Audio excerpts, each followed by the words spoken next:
আপনারা কোথায় করেন? বল মা, দোতলা যদি আপনার বাড়ি হয় বলুন তো ঠাকুর ঘরটা কোথায় করবেন? সবার উপরে কি বাবা, তাই তো? সবার উপরে। কেন না? আমাদের মনের বড় বাসনা ভগবান আমাদের মাথার উপরে থাকবে, তাই না?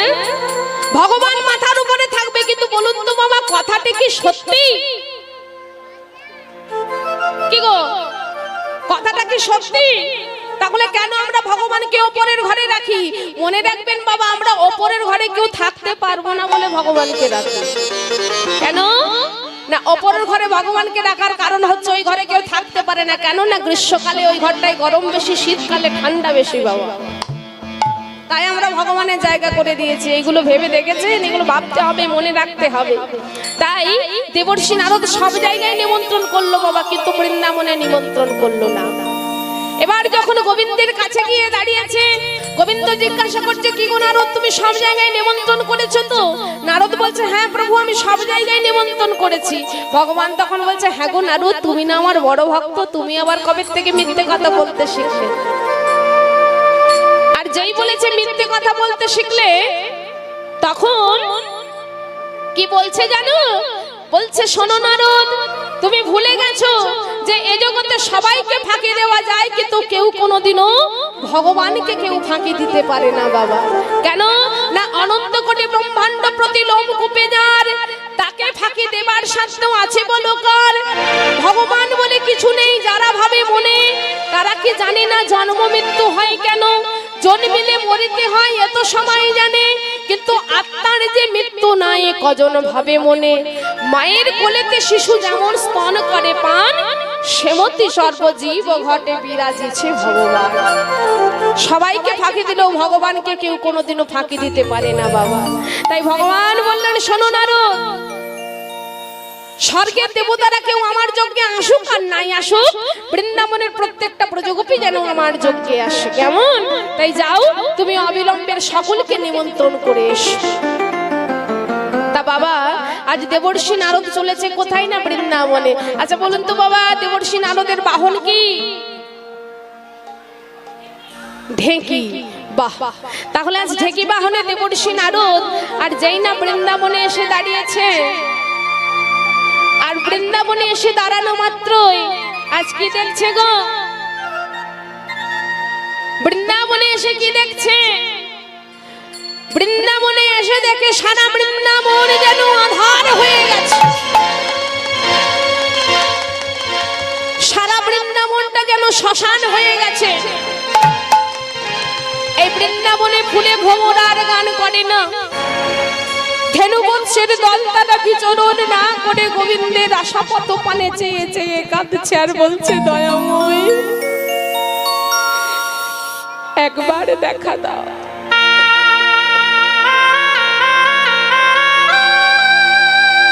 একবার কৃপা করো।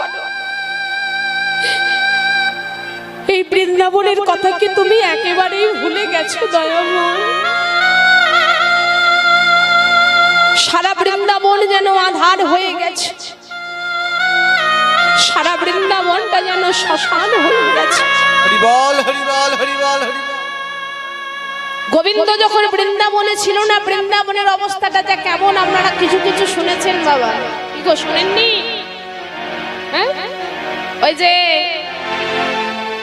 একটা গান আছে না, ওই গানে বলে বৃন্দাবনের অবস্থাটি কেমন ছিল। কেমন গো? ওরে নীল যমুনা রে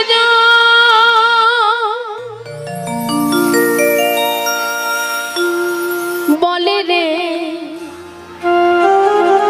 মোরে বল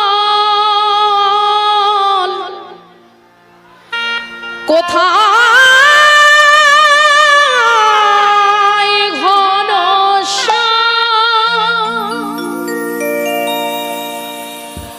আমার কৃষ্ণ ঘন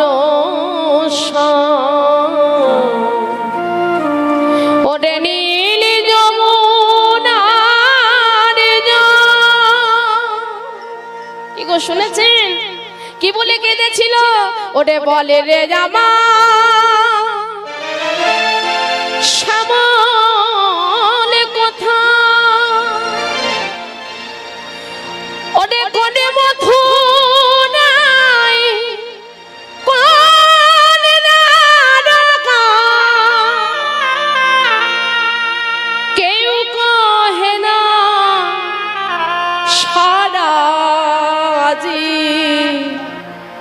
হেরি সবার চোখে ওরে নীল যমুনার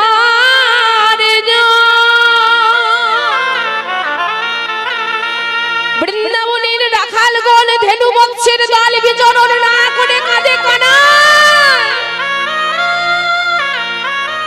একবার ফিরে আই কানা তোকে ছাড়া বৃন্দাবনের শ্যামলী ধবনে তারা বিচরণ না করে তোর আশা পথ পানে চেয়ে চেয়ে কাঁদে একটিবার ফিরে আয়। দেবর্ষি নারদ যখন বৃন্দাবনে গিয়ে দাঁড়িয়েছে বাবা, তখন সখাগণ সকলে মিলে গিয়ে নারদকে জড়িয়ে ধরে বলছে, নারদ তুমি নিশ্চয়ই আমাদের গোবিন্দের খবর এনেছ, বলে দাও না আমাদের গোবিন্দ কেমন আছে। বলে শোনো, তোমাদের গোবিন্দ প্রবাস তীর্থে একটি বিশাল বড় যজ্ঞের আয়োজন করেছে। সেই যজ্ঞে স্বর্গ মর্ত ত্রিভুবন রসাতলে নিমন্ত্রণ রইবে এবং যে যে ধন চাইবে ভগবান তাকে সেই ধনই দান করবে। শোনো, তোমরা কিন্তু অবশ্যই সেই যজ্ঞে যাবে। ওমা, বৃন্দাবনের সবাইকে নিমন্ত্রণ না করলেও দেবর্ষি নারদ কিন্তু মাতা যশোমতী পিতা নন্দকে নিমন্ত্রণ করলো না।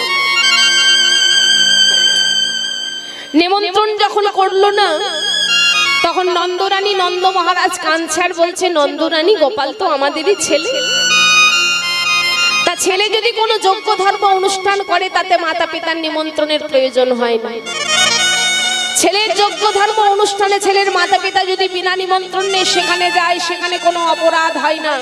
তাই শোনো, গোপাল আমাদের নিমন্ত্রণ করুক আর নাই করুক, গোপালের মঙ্গলের জন্য আমরা অবশ্যই সেই যজ্ঞে যাব। সবাইকে নিমন্ত্রণ করে আর দেবর্ষি নারদ মনে মনে ভাবছে, সবাইকে তো বলা হলো কিন্তু এখনো তো রাধারানীকে বলা হলো না। তাই বিনায় তান ধরে রাধা গুণগান কীর্তন করতে করতে যেই না রাধারানীর কাছে এসে দাঁড়িয়েছে, অমনি রাধারানীকে প্রণাম জানিয়ে বলে উঠলেন, রাধে গো, গোবিন্দ প্রবাসের তীরে একটি বিশাল বড় যজ্ঞের আয়োজন করেছে, সেই যজ্ঞে তোমার নিমন্ত্রণ, তুমি অবশ্যই সখীদের নিয়ে সেই যজ্ঞে যাবে। আর ওদিকে গোবিন্দ করেছে কি বাবা, যজ্ঞাস্থলে 4টি দ্বার করেছেন। তবে কোন দ্বারটি কার জন্য করেছেন জানি? কার জন্য? প্রথম দ্বারে নন্দ উপানন্দ যত দেবে আদিগণ, যত দেবাদিগণ, দ্বিতীয় দ্বারে সখাগণ,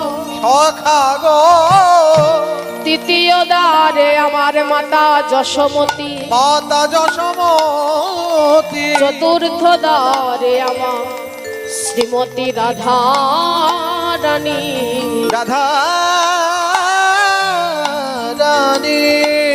সকলে যখন যজ্ঞাস্থলে যখন 4টি দ্বার করেছেন বাবা, এদিকে স্বর্গের দেবতারা কিন্তু সকলে চলেছেন সেই যজ্ঞে। কেমন ভাবে জানো? আপন আপন দেবীদের সঙ্গে নয়ে আর স্বর্গের দেবতারা চলেছেন সেই প্রভাস যজ্ঞে। কেমন ভাবে? তখন একে একে যত দেবগণে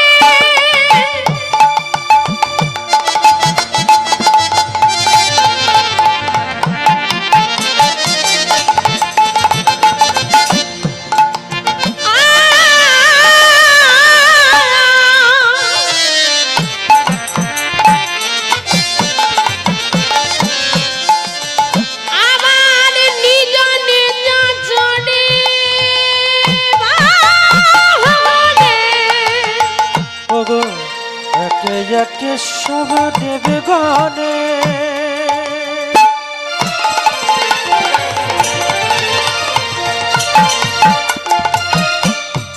ওগো নিজ নিজ চড়িবা হনে, ওগো একে একে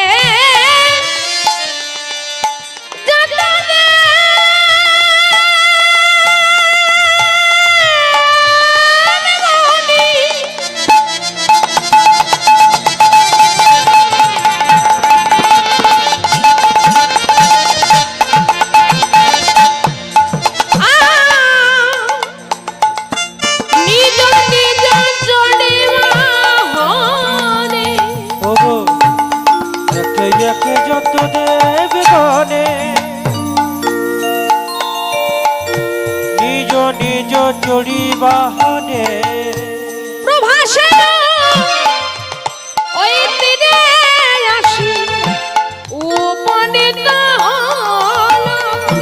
প্রভাসের তীরে আসি উপনীত হলো ওই না প্রভাসে তীরে আসি উপনীত হলো। ওই না প্রভাসে তীরে আসি উপনীত হলো। স্বর্গের দেবতারা যখন সেই যজ্ঞে এসে হাজির হয়েছে, ওদিকে নন্দ মহারাজ নন্দনানীকে বলছে, হ্যাঁ গো যাবে না, আজ যে গোপালের যজ্ঞ। নন্দ মহারাজ কাঁদে আর কেঁদে কেঁদে বলে, ওগো নন্দরানী, ও গো নন্দ রানী, আমি তো চোখে ভালো দেখতে পাই না। ও হে নন্দ রানী, বলে তাতে কি, তুমি আমার হাতটা ধরে পেছনে পেছনে এসো, আমি তোমার আগে আগে যাব। তা বাবা, নন্দ মহারাজ নন্দরানী যখন যজ্ঞাস্থলে এসে দাঁড়িয়েছে, তখন মায়ের মনে একটু অহংকার হলো। কিসের অহংকার? না, মা মনে মনে ভাবছে, আমি হলাম রাজার মা, আমার আসন তো সবার আগে হবে। যেই না মায়ের মনে অহংকার হয়েছে বাবা, মনে রাখবেন ভগবান নিজের অহংকারে নিজেই সহ্য করেনি, তা মায়ের অহংকার কেমন করে সহ্য করবে গো মা? যেই না মায়ের মনে অহংকার হয়েছে, তখন দর্পহারী ভগবান বলছে, মাগো তুমি তো জানো না মা, আমি অহংকার কারুর সহ্য করি না, তার এই সাজা তোমাকে পেতেই হবে।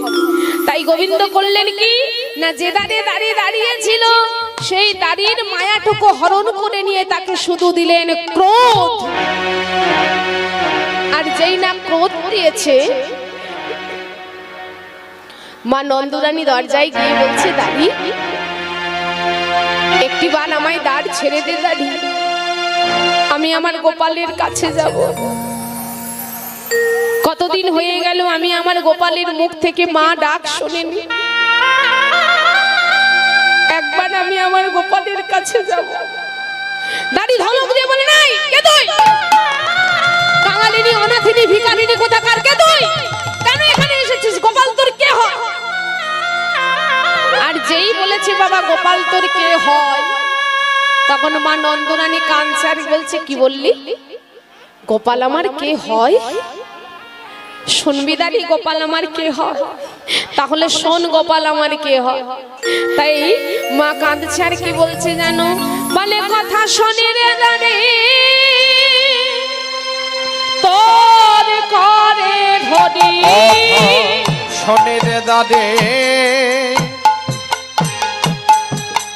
তোর কদে ধরে, কথা শোনে রে দাঁড়ি আমি তোর করে ধরি। কথা শোনে রে দাঁড়ি তোর করে ধরি, আমায় দাঁড়ি ছেড়ে দে দেখি প্রাণের হরি। আমায় দাঁড়ে ছেড়ে দে দেখি প্রাণের হরি, আমায় দাঁড়ি ছেড়ে দে দেখি প্রাণের হরি। আমায় দাঁড়ে ছেড়ে দে দেখি প্রাণের হরি। ওরে আমি কাঙালিনী নই, অনাথিনী নই, তোদের মহারাজা মা হয়ে। আমি কাঙ্গালি নই, অভাগিনী নই, তোদের মহারাজে মা হই আমি। আমি কাঙালিনী নই,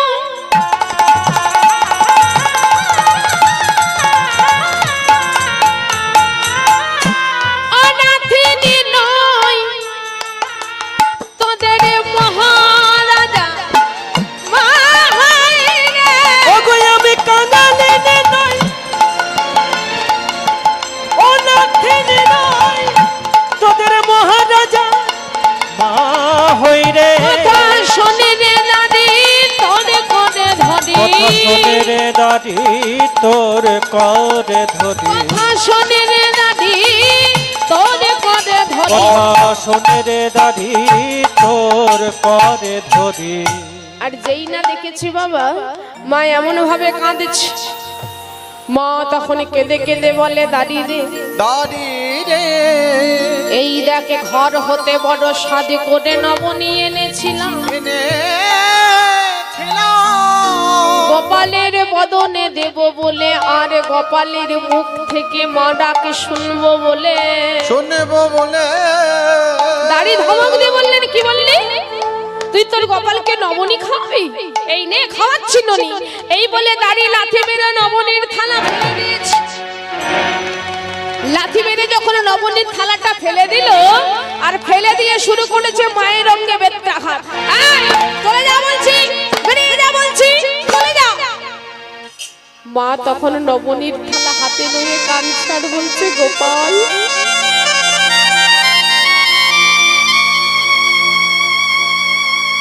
তোর মা হওয়ার এই কি রীতি বাবা? আগে যদি জানতাম তোর মা হতে গেলে এত ব্যথা সইতে হয়, এত জ্বালা সইতে হয়, আমি কোনোদিন তোর মা হতে চাইতাম না। এই দেখ ঘর হতে বড় স্বাদ করে নবনী এনেছিলাম, ও নে গোপাল রে, তোর বদনে দেব বলে, আর তোর বদন হতে মা ডাক শুনবো বলে। আমার গোপাল, কিন্তু সে তো আর হলো না। এই দেখ স্তনযুগলের মাঝখানে নবনীর থালি রইল। দাদি রে, গোপাল এলে জানাইয়ে দিস তোমার মা এসেছিল, নবনী এনেছিল, নবনী তোলে খেতে বলিস। বাবা যজ্ঞাস্থলে বসেছিলেন, আমার ভগবান সহ্য করতে পারলো না মায়ের কান্না। ছুটতে ছুটতে এসে মাকে জড়িয়ে ধরে বলছে, মা গো তুমি আমায় ক্ষমা করে দাও, মা আমি যে বড় অপরাধ করেছি।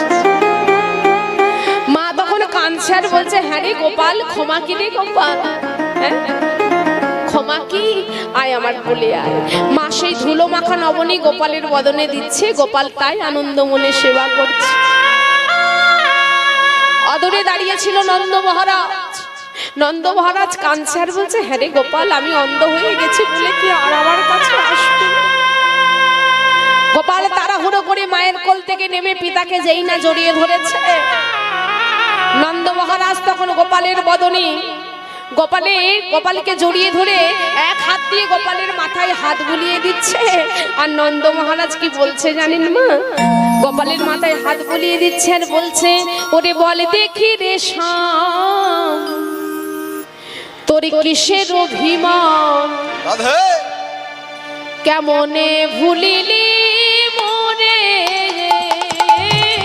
বলে দেখি রে শ্যাম, কিসের অভিমান, কেমনে ভুলিলি মোরে? ওরে আমরা কি তোরে ভালোবাসি না রে, আমরা কি তোরে ভালোবাসি না রে? তাই এলি না ডোকা পুরে খানায়, এলি না ডোকা পুরে। গোপাল আমরা কি তোরে ভালোবাসি না রে? এলি না ডোকা পুরে গোপাল, এলি না ডোকা পুরে। হে সুরসিক ভক্তমণ্ডলী, ভক্তিমতী মায়েরা, আর সময় নেই বাবা, বাড়ানোও যাবে না, কমানোও যাবে না। তাই যাই হোক, আবার যদি কোনোদিন সুযোগ হয় আপনাদের সান্নিধ্যে আসার, সেদিনে অবশ্যই শুনবো, অবশ্যই নাম গাইবো, অবশ্যই লীলা গাইবো। তাই আজ যজ্ঞাস্থলে সভাটি কেমন হয়েছে জানো? সবাই মিলে গাইবো, সবাই মিলে বলবো। মায়েরা একটু হাতে তালি দিয়ে সবাই মিলে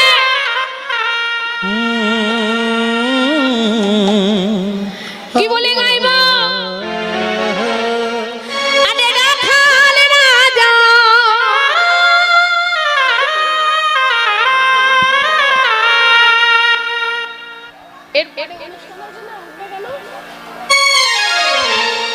আমায় বলে না,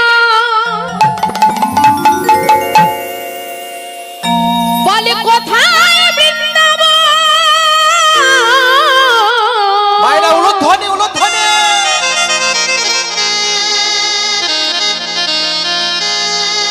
স্বামী কুণ্ড, রাধা কুণ্ড,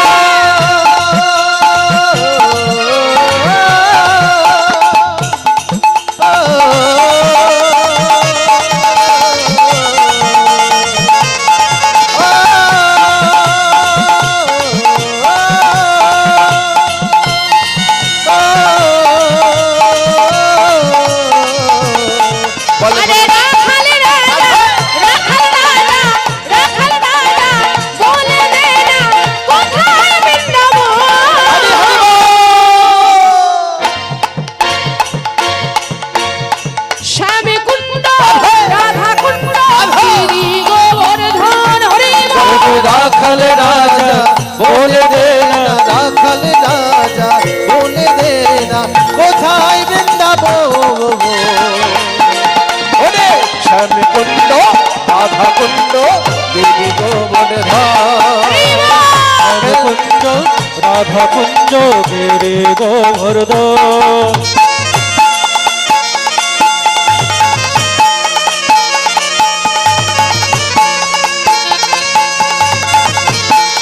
হরি হরি বল।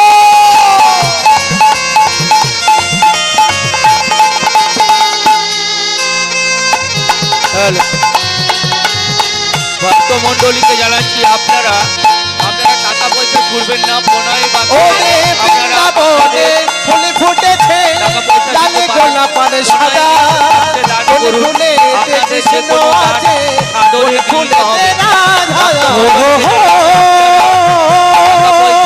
মঞ্চের উপর ঘুরবেন না রাখবেন না প্রণয় বাক্সে রাখবেন আপনাদের যে কোনো দান সাদরে গৃহীত হবে ভক্তমণ্ডলীর উদ্দেশ্যে জানাচ্ছি আপনারা টাকা পয়সা মঞ্চের উপর রাখবেন না ঘুরবেন না প্রণয় বাক্সে রাখুন আপনাদের দান বৃন্দাবনে ফুল ফুটেছে সাদরে গৃহীত হবে লালে গোলাপার সাদা ফুল আপনাদের ফুলেতে দান কৃষ্ণ আছে এ মহান ফুল দান ফুলেতে রাধা সাদরে গৃহীত